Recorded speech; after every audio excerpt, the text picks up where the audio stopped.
Dan and I first met at a wedding. I was a groomsman in that wedding. I was actually shooting video for Jenna and Evan Bland. We saw each other plenty of times throughout that whole process, but we never actually spoke.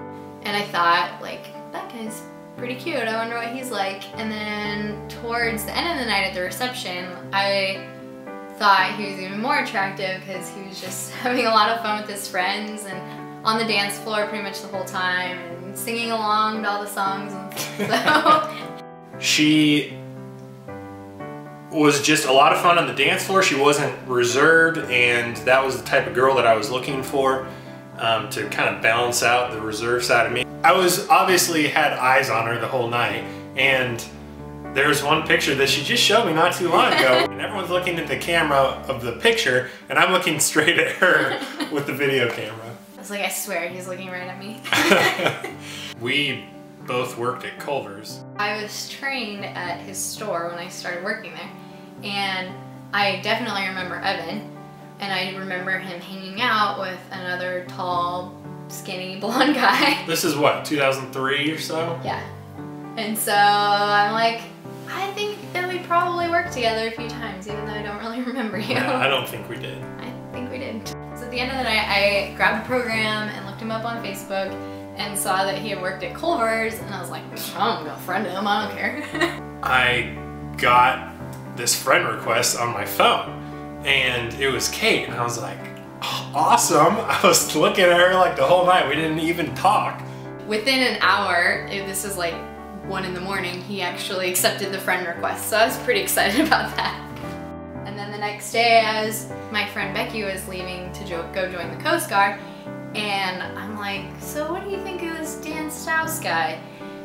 And Becky's like, you know what, I think you guys would be a really good couple. It was over a month before anything else happened.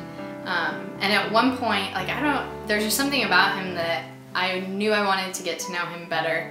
I even, probably 2 weeks before we spoke to each other in person, my grandma had said, well, are there any guys on the horizon? And I was like, well, not really, but there's this one guy that I saw at a wedding, and she said, oh, well, what's his name? Because I want to start praying for him. And I was like, Grandma, I don't even know this guy really. And she's like, everybody needs prayer. I actually was really frustrated with my bank and posted something on Facebook about that.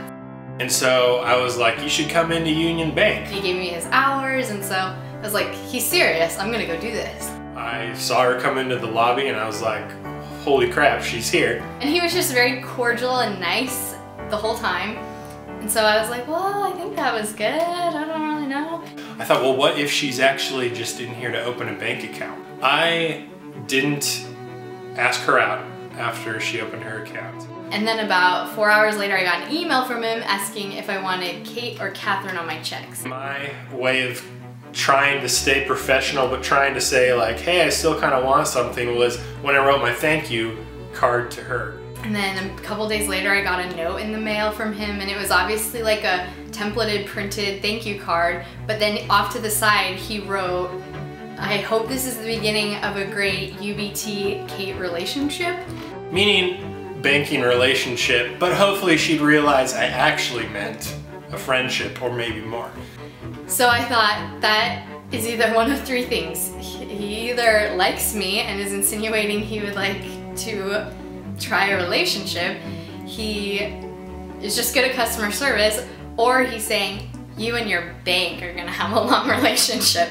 So I still didn't really know how to pursue anything with her without sounding like a creep. So it was about a month later that he posted a picture on Facebook that he was gonna be at this certain show at Duffy's, and I hung out at Duffy's a fair amount, so I was like, I could totally go there and it wouldn't be weird. And I'm sitting at the bar before they start, and Kate walks in with one of her friends, and I tell my friend, oh man, that's this girl that opened a bank account with me not too long ago. I'm kind of interested in her. I got really, really nervous when I got there, and I completely ignored him when I walked in and like zoomed right across, sat down at the bar and turned my back to him. I thought to myself, well, she had to have seen me, so she either is super shy right now or just doesn't want to talk to me for whatever reason. Kelly was like, you better talk to him or I'm gonna be so mad at you for dragging me to this. I turned to go and I almost like ran into him. And I remember exactly what I said. I was like, Dan, what are you doing here? We ended up talking quite a bit that night, and I ended up getting her number. You didn't do anything with it? She ended up sending me a message asking if I was aware of our friend who had a baby, and I said, no, but do you want to come over on Saturday? That was like my last ditch effort. That was kind of the first time where it moved to, okay, there's something that's gonna happen here, whether that's a friendship or more, and I was definitely hoping for more. I had such a fun time at Jenna and Evan's wedding. Everybody was just so inclusive, and I felt like really cared about and loved by them, and so I knew that I wanted to be around people like that. Just knowing the type of people that he hung around and were his good friends, that's what I think really intrigued me about him and made me want to get to know him better. I also knew that since she had a lot of the same friends that we did, that she would probably share some of the similar values that I did. I really wanted to see kind of what else was in store. After we'd hung out probably 2 or 3 times, he called me one Sunday and asked me if we'd like to go on a date. I don't even know if I'd ever really gone out on a first date that wasn't a blind date.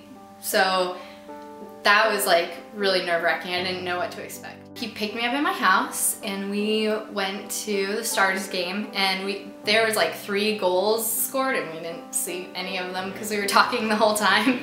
We first kissed in October, which was before we actually talked about being an official couple.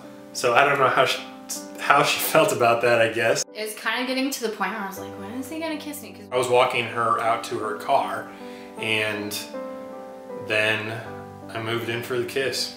I love that he has a really kind, sensitive heart. It's just like the perfect balance of being someone who's sensitive but also courageous. Getting along with my family was huge, and knowing that he could just come into the fold and be part of that meant a lot to me. There's so many aspects of her personality that I'm just really in love with. Her sense of humor, her drive at work, her relationship with her family and the value that she places on that, her relationship with God, her pursuit of that. I was kind of strategic in how I brought it up because it was kind of cheap, I suppose. I said, we were talking about our feelings for each other. He turned to me and he looked me in the eye and he's like, Kate, do you love me? And I was so mad because I'm like, that's totally crappy. I obviously wouldn't have asked that question if I didn't love her, but I also didn't want to be like, I love you, and she's like, what?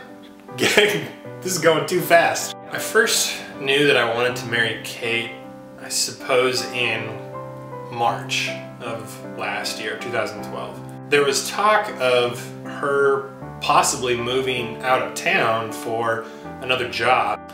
And so that's when I really started thinking, well, what would it be like without Kate here and without seeing her on a regular basis? And that really made me, I suppose, analyze my feelings more and think to myself, she's definitely someone who I want to see all the time. I didn't really have any reservations about it, and I was really not liking the idea of her moving out of town, and so that's kind of what made me think, yeah, this is definitely the person I want to marry. In August, my brother and his wife got married in the Bahamas, and I had invited Dan to go with us. And I figured that would be a pretty good opportunity to propose. So I purchased the ring, I got her sister's help with that, I had talked to her dad. The whole month leading up to it, like, weird stuff kept happening. Like, he'd be late for things and he would tell me things that just didn't make any sense. Like, I'm going to coffee with my sister, and then I had to drive her home from South Point. And I'm like, why did you go to coffee at South Point? There's a mill right by our house. Oh, there's a Starter Heyman at South Point. The day of the wedding, when she was getting ready with her sister, I took that opportunity to go scope out places, and I found that golf course, talked to the management there, told them what was going on, got them on board. So Friday comes around and he's taking me to this golf course. It's supposed to be pretty exclusive. So I'm kind of nervous the whole time. He told me we were taking a picture of this Union Bank pen for a competition that they were having. Everybody there acted like we weren't supposed to be there. I felt totally out of place. I wanted him to do that because that's how I felt when I went there scoping out the place. That's when I started to get nervous and realize, okay, maybe he's not taking me out here to get engaged. So I said, hey, we just want to find a scenic spot to take pictures. And Kate was pretty on to the idea that I was going to propose. I wanted her to have the impression that we definitely weren't supposed to be there. So that was really, really awkward, and I was like, oh my gosh, he hasn't even planned this. And then the manager comes out and he's like, oh hi, and he shakes our hands and he takes us on a golf cart to get to a good hole to take a picture. And he's showing us all these houses and talking about the prices and everything. And so at this point I'm even more confused because I'm like, what does this guy think that we are? And I'm thinking, this is awesome. She has no idea. This guy's doing a pretty good job of acting. We get out to this certain hole that's like their signature spot, and it overlooks the beach, and you can see the resort in the background, and it's really beautiful. And I get really, really nervous then because Dan's actually like, so how should we set the pen up? He gets really quiet and starts whispering, which is really weird for Dan because he's actually a pretty loud person. I said, you know, Kate, I wasn't really bringing you out here to take a picture. That's when, you know, he told me he loved me and a whole bunch of other things that I can't remember. I don't even remember any of what I said, really. And so I gave her the ring. I got super excited. Her sister and brother kind of pop up over this rock ledge, and she saw them there, and she was really kind of overwhelmed at that point because she thought the whole time that I had done a horrible job of planning this proposal. And then the course manager came out and congratulated us and brought us a bottle of champagne, and we all celebrated with that. He had actually planned out the whole thing. I'm really going to enjoy just spending every day with the woman that I love. I think it's just going to be really awesome to always be together and know that at the start of the day he'll be there, and that at the end of the day he's going to be there, and that I never have to go home.